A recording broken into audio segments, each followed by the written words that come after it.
السلام علیکم ورحمۃ اللہ تعالی وبرکاتہ۔ وعلیکم السلام ورحمۃ اللہ۔ نحمده ونصلي ونسلم على رسوله الكريم اما بعد فاعوذ باللہ من الشیطان الرجیم بسم اللہ الرحمن الرحیم ان اللہ وملائکته یصلون علی النبی یا ایہا الذین آمنوا صلوا علیہ وسلموا تسلیما اللہم صلی علی سیدنا ومولانا محمد معدن الجود والکرم وآلہ الکرام وابنہ الکریم وبارک وسلم صلاۃ و سلاما علیک یا رسول اللہ صلی اللہ تعالی علیہ وسلم۔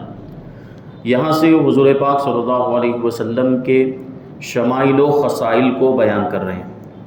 خصائل کا مطلب ہوتا ہے حضور پاک صلی اللہ علیہ وسلم کی عادتیں، آپ کا طور طریقہ، اخلاق و کردار، اٹھنا بیٹھنا چلنا پھرنا یہ کیسا تھا۔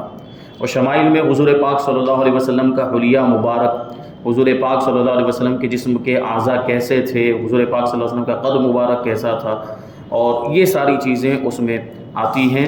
انشاءاللہ تبارک و تعالی ہر ایک کو تفصیل کے ساتھ بیان کریں گے۔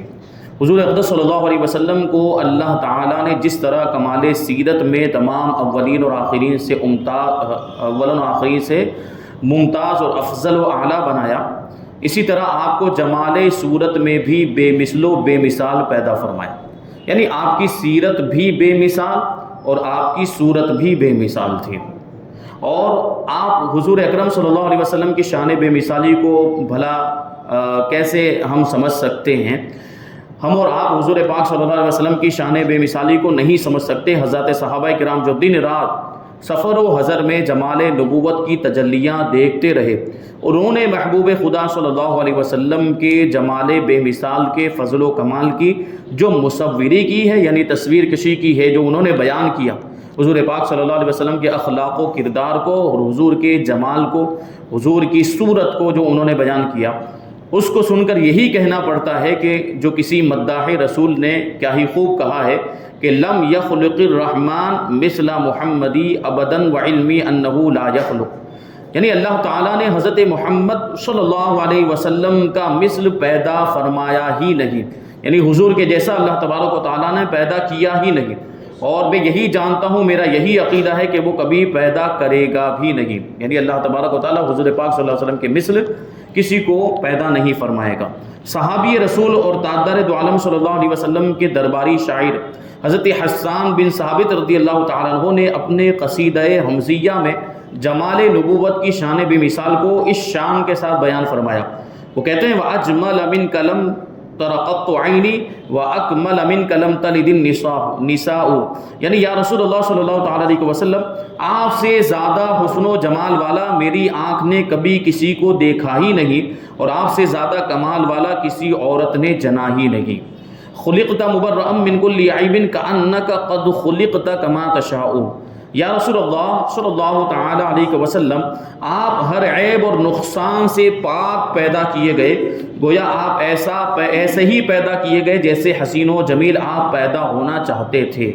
حضرت علامہ بوصیری رحمۃ اللہ تعالی علیہ نے اپنے قصیدہ بردہ میں فرمایا کہ منزہ عن شریک فی محاسنہ فجوہر الحسن فیہ غیر منقسم، یعنی حضرت محبوب خدا صلی اللہ علیہ وسلم اپنی خوبیوں میں ایسے یکتا اور بے مثال ہیں کہ اس معاملے میں ان کا کوئی شریک ہے ہی نہیں، یعنی ان کے جیسا کوئی دوسرا نہیں ہے، کیونکہ ان میں جو حسن کا جوہر ہے، حسن کی جو اصل ان کو عطا فرمائی گئی ہے، وہ قابل تقسیم ہی نہیں، یعنی حضور پاک صلی اللہ علیہ وسلم کا حسن یہ تقسیم نہیں کیا جا سکتا کہ اس میں سے کسی اور کو دیا گیا ہو، تھوڑا حضور کو ملا ہو، ایسا نہیں، بلکہ جیسا حسن حضور کو ملا ویسا کسی اور کو ملا ہی نہیں ہے۔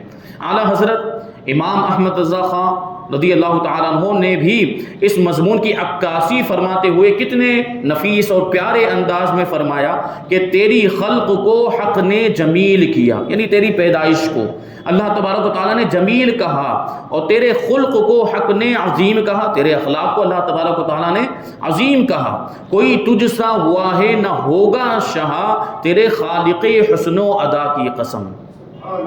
بہرحال اس پر تمام امت کا ایمان ہے کہ تناسب اعضاء کا مطلب اعضاء کا مناسب ہونا، جسم کے جو اعضاء باڈی پارٹس جس کو کہتے ہیں، یہ اس کا مناسب انداز میں ہونا، اس کی حیت کا بالکل درست ہونا، اس کو تناسب اعضاء کہا جاتا ہے۔ تو تناسب اعضاء اور حسن و جمال میں حضور نبی آخر الزمان صلی اللہ علیہ وسلم بے مثل و بے مثال ہیں۔ یعنی حضور پاک صلی اللہ علیہ وسلم کے جسم کے اعضاء بھی بالکل ٹھیک اور بالکل مناسب، بالکل بہتر، نہ اس میں کسی طرح کی کوئی کمی نہ زیادتی۔ کبھی کیسا ہوتا ہے کہ زیادتی بھی یہ عیب پر دلالت کرتی ہے، جیسے اگر کوئی شخص بہت زیادہ لمبا ہے تو بہت زیادہ لمبا ہونے کو بھی اچھا نہیں سمجھا جاتا۔ تو حضور پاک صلی اللہ علیہ وسلم کی ہر چیزیں اعتدال کے ساتھ تھی، اور اللہ تبارک و تعالیٰ نے آپ کو بے مثل اور بے مثال بنایا تھا۔ چنانچہ حضرات محدثین اور مصنفین سیرت نے روایات صحیحہ کے ساتھ آپ کے ہر اعضاء شریفہ کے تناسب اور حسن و جمال کو بیان کیا ہے۔ ہم بھی اپنی اس مختصر سی کتاب میں، مصنف علیہ رحمہ فرماتے ہیں کہ ہم اس میں اپنی مختصر کتاب میں حلیہ مبارک کے ذکر جمیل سے حسن و جمال پیدا کرنے کے لیے اس عنوان میں حضرت مولانا محمد کامل صاحب چراغ ربانی نعمانی ولید پوری رحمۃ اللہ تعالی علیہ کے منظوم حلیہ مبارک کے چند اشعار یہاں پہ نقل کرتے ہیں۔ یعنی مولانا محمد کامل ولید پوری صاحب نے حضور پاک صلی اللہ علیہ وسلم کے حلیہ مبارک کو، آپ کے جسم کے اعضاء کے تناسب کو، آپ کے حسن و جمال کو یہ اشعار میں بیان کیا، نعت کی شکل میں بیان کیا ہے، اس کو یہاں پر پیش کرتے ہیں تاکہ اس عالم کامل کی برکتوں سے بھی کتاب سرفراز ہو جائے۔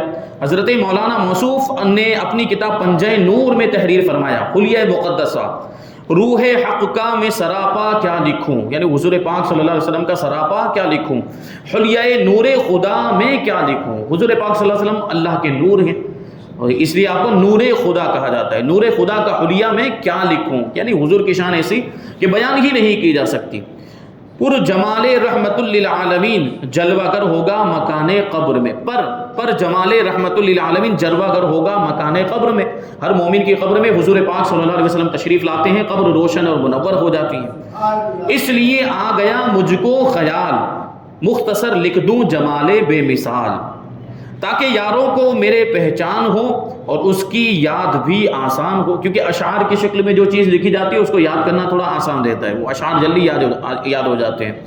تھا میانہ قد اور اوسط پاک تن، پر سفید اور سرخ تھا رنگے بدن، یعنی حضور پاک صلی اللہ علیہ وسلم کا قد مبارک جو تھا وہ درمیانی، حضور پاک صلی اللہ علیہ وسلم پست قد بھی نہیں تھے اور بہت زیادہ لمبے بھی نہیں تھے۔ آپ کا جو قد مبارک یعنی ہائٹ کہہ لیجئے وہ بالکل درمیانی انداز میں تھی، لیکن حضور پاک صلی اللہ علیہ وسلم جب کسی مجمع میں تشریف فرما ہوتے، کہیں تشریف لے جاتے لوگوں کے ساتھ کسی قافلے میں جس میں لمبے لمبے لوگ بھی ہوتے، بظاہر جن کی ہائٹ جو ہے وہ حضور پاک صلی اللہ علیہ وسلم سے زیادہ ہوتی تھی، لیکن اس کے باوجود حضور پاک صلی اللہ علیہ وسلم سب میں اونچے نظر آتے تھے۔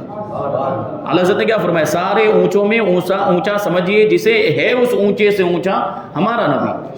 تو بہت زیادہ لمبا ہونا یہ اچھی بات نہیں ہوتی ہے، اللہ تبارک و تعالیٰ نے آپ کا قد مبارک درمیانی رکھا تھا، یہ شان تھی حضور پاک کی۔ اور آپ کا جو رنگ مبارک تھا وہ سفید سرخی مائل، یعنی گورا رنگ تھا لیکن سرخی مائل تھا، یعنی تھوڑی تھوڑی لالی حضور پاک صلی اللہ علیہ وسلم کے چہرے مبارک میں یہ جو ہے کہ خوبصورتی کی علامت ہوتی۔ بہت زیادہ بھی آدمی اتنا زیادہ بھی گورا ہو کہ بالکل سفید نظر آئے تو وہ بھی خوبصورتی میں شامل نہیں ہوتا۔ حضور پاک صلی اللہ علیہ وسلم کا رنگ گورا تو تھا لیکن سرخی مائل، لالی کی طرف حضور پاک صلی اللہ علیہ وسلم کا یہ رنگ مبارک جو تھا وہ مائل تھا۔ یہ خوبصورتی کی انتہائی اعلیٰ قسم کی نشانی ہے۔ چاند کے ٹکڑے تھے اعضاء آپ کے، تھے حسین گول سانچے میں ڈھلے ہوئے، یعنی جسم کے اعضاء ایسے لگتے تھے جیسے چاند کے ٹکڑے ہو۔ تھی جبھی روشن کشادہ آپ کی، یعنی پیشانی مبارک آپ کی روشن اور کشادہ، چاند میں ہے داغ اور وہ بے داغ تھی، یعنی حضور پاک صلی اللہ علیہ وسلم کی پیشانی مبارک بالکل بے داغ۔ دونوں ابرو آپ کی باریک تھی، حسن و خوبی سے وہ دونوں تھی ملی ہوئی، یعنی حضور پاک صلی اللہ علیہ وسلم کی یہ ابرو مبارک جو تھی، بھاؤں جس کو ہم لوگ کہتے ہیں، یہ بالکل باریک تھی اور ملی ہوئی تھی اور بڑی حسین و جمیل، یعنی بالکل ملی ہوئی بھی نہیں تھی، بالکل الگ بھی نہیں۔ اگر دور سے دیکھیں تو ملی ہوئی نظر آتی تھی، قریب آ کے دیکھیں تو تھوڑا سا فاصلہ تھا۔ دونوں ابرو تھی مثال دو ہلال اور دونوں کو ہوا تھا اتصال، یعنی ہلال کا مطلب کیا؟ جو نیا چاند ہوتا ہے، مہینے کا نیا چاند. جیسے ابھی کوئی مہینہ شروع ہوا اور ہم چاند دیکھتے ہیں، جیسے ہم نے ابھی عید کا چاند دیکھا، تو اس کو ہلال کہا جاتا ہے، جو باریک ہوتا ہے. کیسا؟ باریک. جیسے اگر چونی ٹوٹ گئی ہو اور اس کا ایک کنارہ کیسا ہوتا ہے، بالکل اس طریقے سے یہ ہلال ہوتا ہے. تو حضور پاک صلی اللہ علیہ وسلم کی جو ابرو مبارک تھی وہ نئے چاند کی طرح تھی. اس طرح بالکل چاند کیسا باریک ہوتا ہے، ایسے حضور پاک صلی اللہ علیہ وسلم کی یہ جو ابرو تھی یہ بالکل باریک تھی، یہ بھاؤں مبارک، اور دونوں ملی ہوئی تھی. فرماتے اتصال دو مہ عیدین تھا، یا کہ ادنا قرب تھا قوسین کا. یعنی اب یہاں پہ غور کریں، کیسی تشبیہ دے رہے ہیں، کیسا پیارے انداز میں بیان کر رہے ہیں کہ یہ جو ملا ہوا جو تھا حضور پاک صلی اللہ علیہ وسلم کی بھاؤں مبارک میں جو اتصال تھا، اس کے بارے میں فرماتے ہیں کہ یہ تو عیدین کے دو چاند کی طرح تھا. کہ ہم عام طور پہ یہ عیدین یعنی دو عید، ایک تو بقرہ عید اور ایک عید الفطر جو ابھی گزری، اور عید کا مہینہ ابھی جاری ہے. تو عام طور پر دوسرے مہینوں کا لوگ چاند دیکھنے کی کوشش نہیں کرتے، بہت کم لوگ ہوتے ہیں جو چاند دیکھتے ہیں. عام طور پر کون سے چاند دیکھے جاتے ہیں؟ یا تو عید الفطر کا چاند دیکھا جاتا ہے، یا رمضان کا چاند دیکھا جاتا ہے، اور یہ عید الاضحیٰ کا چاند بھی ہم دیکھتے ہیں کہ وہ جو ذی الحجہ کا مہینہ ہے، تاکہ ہمیں پتہ چلے کہ عید کون سے دن ہونے والی ہے. تو اس کے بارے میں فرماتے ہیں کہ یہ دو چاند ہو گئے، گویا کہ ایک عید الفطر کا چاند اور ایک عید الاضحیٰ کا چاند. تو یہ اتصال یعنی ملا ہوا، اب یوں سمجھ لے کہ ایک چاند گویا کہ یہ عید الفطر کا چاند، اور اس طرف کی جو بہو ہے اس کو بھی چاند سے تشبیہ دی، تو یہ ہو گیا عید الاضحیٰ کا چاند. تو یہ دونوں چاند ملے ہوئے ہیں. یا پھر یہ ہے کہ ان کو انتہائی قرب حاصل تھا، گویا کہ دو کمانیں ہو، قوسین ہو. قوسین یعنی کمان. اب کمان کی بھی جو شکل دیکھیں، اگر جو تیر کمان پرانے زمانے میں ہوتا تھا تو وہ کمان بھی اسی شکل کا ہوتا تھا، یوں ایسے گھما ہوا موڑا ہوا ہوتا تھا. تو حضور پاک صلی اللہ علیہ وسلم کے ابرو بھی ایسے. اور یہاں پہ اشارہ کر رہے ہیں ثم دنا فتدلی فکان قاب قوسین او ادنا. جو معراج کا واقعہ قرآن مجید کے اندر ہے، سورہ نجم کے اندر اللہ تبارک و تعالیٰ نے ارشاد فرمایا کہ پھر وہ قریب ہوئے، اور اتنے قریب ہو گئے جیسے کہ وہ دو کمانوں کے درمیان فاصلہ ہوتا ہے، اتنے قریب ہو گئے، بلکہ اس سے بھی زیادہ قریب ہو گئے. تو وہاں بھی اشارہ، اس طرف بھی اشارہ ہے. تھی بڑی آنکھیں حسین و سرمگی، دیکھ کر قربان تھی سب حور عین. یعنی حضور پاک صلی اللہ علیہ وسلم کی آنکھیں خوبصورت تھی اور سرمگی تھی. سرمگی کا مطلب کیا؟ سرما لگی ہوئی. سرما اگر آنکھوں میں لگایا جائے تو ان آنکھوں کو سرمگی آنکھیں کہا جائے گا. حضور پاک صلی اللہ علیہ وسلم ویسے سرما لگاتے تھے، لیکن اگر حضور پاک صلی اللہ علیہ وسلم سرما نہ لگائیں پھر بھی ایسا معلوم ہوتا تھا گویا کہ حضور نے سرما لگایا ہے. یعنی اتنی خوبصورت آنکھیں تھیں حضور پاک صلی اللہ علیہ وسلم کی. اور دیکھ کر قربان ہو جائیں سب حور عین، یعنی جنت کی جو حوریں ہیں جن کی آنکھوں کی مثال بیان کی جاتی. حور عین کہا ہی ان حوروں کو جاتا ہے. جنت میں جو حوریں ہیں ان کی آنکھیں بڑی خوبصورت ہوں گی، تو وہ حوریں بھی حضور کی آنکھوں پر قربان ہیں. اب سوچیں حضور کی آنکھیں کیسی ہوں گی. کان دونوں خوبصورت ارجمند، ساتھ خوبی کے دہن بینی بلند. حضور کے کان بھی بہت ہی خوبصورت تھے، اور خوبی کے ساتھ آپ کا دہن مبارک، جو منہ ہوتا ہے یہ بھی بڑا خوبصورت تھا، اور آپ کی ناک مبارک بلند تھی، ایسے اونچی تھی. صاف آئینہ تھا چہرہ آپ کا، صورت اپنی اس میں ہر ایک دیکھتا. تابہ سینہ ریش محبوب الہ، خوب تھی گنجان منہ رنگے سیاہ. یعنی حضور پاک صلی اللہ علیہ وسلم کی داڑھی مبارک سینے تک تھی. ایک مشت اگر داڑھی ہو تو سینے تک آئے گی، اور حضور پاک صلی اللہ علیہ وسلم کی داڑھی ایک مشت کے برابر تھی، اور ایک مشت داڑھی رکھنا یہ واجب بھی ہے. تو یہ حضور پاک صلی اللہ علیہ وسلم کی داڑھی مبارک جو تھی وہ سینے تک آتی تھی، اور بڑی گھنی داڑھی تھی. گنجان تھی مطلب یعنی داڑھی کے بال گھنے تھے، اور بالوں کا جو رنگ تھا وہ سیاہ تھا، یعنی کالے رنگ کے بال تھے. یہ حضور پاک صلی اللہ علیہ وسلم کے چہرے مبارک کی خوبصورتی کو بیان کر رہے ہیں، داڑھی مبارک کی خوبصورتی کو بیان کر رہے ہیں. اور یہ بات بھی آپ ذہن میں رکھیں کہ حضور پاک صلی اللہ علیہ وسلم جیسا حسین و جمیل پوری کائنات میں کوئی نہیں ہے. اب یہ سوچنے کی بات ہے، ہمارے آپ کے معاملات ایسے ہیں کہ داڑھی کو بدصورتی سمجھا جاتا ہے، معاذ اللہ، یا یوں سمجھا جاتا ہے کہ داڑھی جو ہے کہ خوبصورتی میں رکاوٹ بنتی ہے. یا یہ کچھ لوگ آج کل کے نوجوان سمجھتے ہیں کہ اگر داڑھی رکھیں گے تو رشتہ نہیں ہو پائے گا، کوئی لڑکی پسند نہیں کرے گی، وغیرہ وغیرہ کے معاملات. تو یہاں پر اس کا سیدھا اور سادہ جواب یہی ہے کہ اگر داڑھی بدصورتی کی علامت ہوتی یا داڑھی خوبصورتی میں کوئی رکاوٹ ہوتی تو دنیا کے سب سے زیادہ حسین و جمیل چہرے پر داڑھی نہیں ہوتی. حضور پاک صلی اللہ علیہ وسلم کے چہرے مبارک پر داڑھی تھی، اس کا مطلب داڑھی یہ بدصورتی کی علامت نہیں، یہ تو خوبصورتی کی علامت ہے. تو یہ حضور پاک صلی اللہ علیہ وسلم کا چہرہ مبارک. اور یہ آج کل کے لوگوں کا ماننا، ان کا جو کچھ بھی کہنا، یہ معیار نہیں ہے. آج کل اگر لوگ داڑھی کو خوبصورتی میں رکاوٹ ماننے لگ جائیں، یا آج کے لوگ داڑھی کے بارے میں اگر کچھ دوسری رائے رکھتے ہیں، تو ان کا کہنا یا ان کی رائے معیار نہیں، معیار تو وہ ہے جو ہمارے آقا نے کیا ہے، جو حضور پاک صلی اللہ علیہ وسلم کا عمل رہا، جو حضور پاک صلی اللہ علیہ وسلم کے چہرے مبارک میں، حضور کے حلیے میں جو اللہ نے خوبیاں رکھی ہیں، وہ معیار ہے ہمارے لیے۔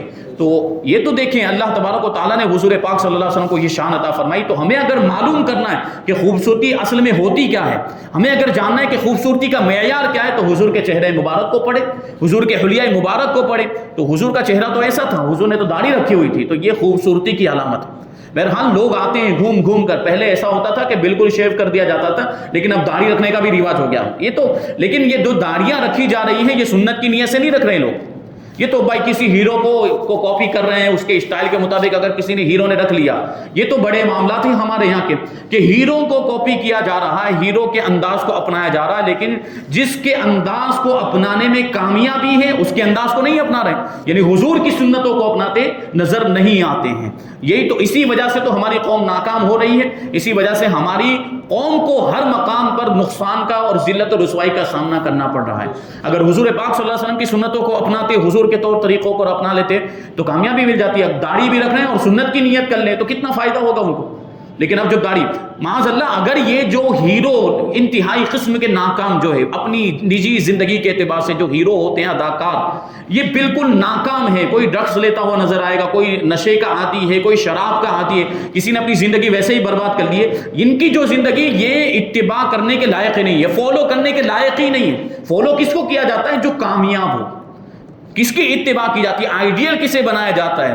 جو کامیاب ہو اپنی نجی زندگی کے اعتبار سے بھی یا دوسرے کسی اعتبار سے کامیاب ہو، اس کو فالو کیا جاتا ہے اور اس کی اتباع کی جاتی ہے۔ تو انتہائی ناکام قسم کے لوگ ہیں یہ اداکار اور ایکٹرز وغیرہ، اور ان کو فالو کیا جاتا ہے، جبکہ دنیا کا کامل ترین انسان یعنی حضور پاک صلی اللہ علیہ وسلم کی ذات، تو کوئی بھی یہ دعویٰ نہیں کر سکتا آج کے لوگوں میں کہ ہم کامل ہیں، ہر کسی کے اندر کوئی نہ کوئی کمی پائی جاتی ہے، لیکن حضور پاک صلی اللہ علیہ وسلم کو اللہ تبارک و تعالیٰ نے بے مثل و بے مثال بنایا، حضور کے اندر کوئی کمی اور کوئی عیب نہیں، کامل انسان بنایا، تو فالو تو ان کو کرنا چاہیے۔ اگر آئیڈیل بنانا ہے تو حضور کی ذات کو آئیڈیل بنانا چاہیے، تو کامیابی ملے گی۔ لیکن ایسے لوگوں کو معاذ اللہ اگر ان میں سے کوئی ٹکلا ہو جائے تو لوگ ٹکلے ہو جاتے ہیں، اگر کوئی ہیرو ادا کر ننگا گھومے تو یہ لوگ بھی ننگے گھومنے لگ جاتے ہیں۔ ایسے معاملات ہیں، اللہ کی پناہ۔ فالو جس کو کرنا چاہیے اس کو نہیں کرتے۔ بہرحال تو حضور پاک صلی اللہ علیہ وسلم کی داڑھی مبارک جو تھی وہ سینے تک تھی اور گھنی داڑھی تھی، رنگ کا بالوں کا جو تھا وہ کالا تھا سفید اکثر لباس تن۔ حضور پاک صلی اللہ علیہ وسلم اکثر سفید لباس پہنا کرتے تھے اور سفید لباس کو پسند بھی فرماتے تھے، یعنی سفید لباس پہننا یہ حضور پاک صلی اللہ علیہ وسلم کی سنت ہے۔ ہو ازار و جبہ یا پیرہن، یعنی حضور پاک صلی اللہ علیہ وسلم اگر تہبند پہنتے تھے تو وہ بھی سفید ہوتا تھا، جبہ مبارک پہنتے تو وہ بھی سفید، یا کرتا مبارک پہنتے تھے تو وہ بھی سفید ہوتا تھا۔ کبھی دوسرے رنگ کے بھی کپڑے حضور نے پہنے ہیں، لیکن اکثر و بیشتر سفید رنگ کے کپڑے پہنتے تھے۔ سبز رہتا تھا امامہ آپ کا، یعنی جو امامہ شریف پہنتے تھے وہ سبز رنگ کا ہوتا تھا، پر کبھی سود اور سفید و صاف تھا، یعنی کبھی کبھی کالا امامہ بھی حضور پہنتے تھے اور کبھی کبھی سفید امامہ بھی حضور پاک صلی اللہ علیہ وسلم نے یہ سر پہ باندھا ہے۔ میں کہوں پہچان عمدہ آپ کی دونوں عالم میں نہیں ایسا کوئی، یعنی حضور پاک صلی اللہ علیہ وسلم کے جیسا اللہ تبارک و تعالیٰ نے کسی کو نہیں بنایا۔ حضرت ابو ہریرہ رضی اللہ تعالیٰ عنہ کا بیان ہے کہ حضور انور صلی اللہ علیہ وسلم کے جسم اقدس کا رنگ گورا سفید تھا، ایسا معلوم ہوتا تھا گویا آپ کا مقدس بدن چاندی سے ڈھال کر بنایا گیا ہو۔ حضرت انس رضی اللہ تعالیٰ عنہ کہتے ہیں کہ آپ کا جسم مبارک نہایت نرم و نازک تھا، میں نے دیبا اور حریر یعنی ریشمی کپڑوں کو بھی آپ کے بدن سے زیادہ نرم و نازک نہیں دیکھا، اور آپ کے جسم مبارک کی خوشبو سے زیادہ اچھی کبھی کوئی خوشبو نہیں سونگھی۔ حضرت کعب بن مالک رضی اللہ تعالیٰ عنہ نے فرمایا کہ جب حضور پاک صلی اللہ علیہ وسلم خوش ہوتے تھے تو آپ کا چہرہ انور اس طرح چمک اٹھتا تھا گویا چاند کا ایک ٹکڑا ہے، اور ہم لوگ اسی کیفیت سے حضور پاک صلی اللہ علیہ وسلم کی شادمانی اور مسرت کو پہچان لیا کرتے تھے۔ یعنی حضور کی جب یہ کیفیت ہوتی تھی، جب حضور پاک صلی اللہ علیہ وسلم کا چہرہ کھل جاتا تھا، چمکنے لگتا تھا، تو ہم سمجھ جاتے تھے کہ آج حضور پاک صلی اللہ علیہ وسلم خوش ہیں اور حضور پاک صلی اللہ علیہ وسلم شادمانی میں ہیں۔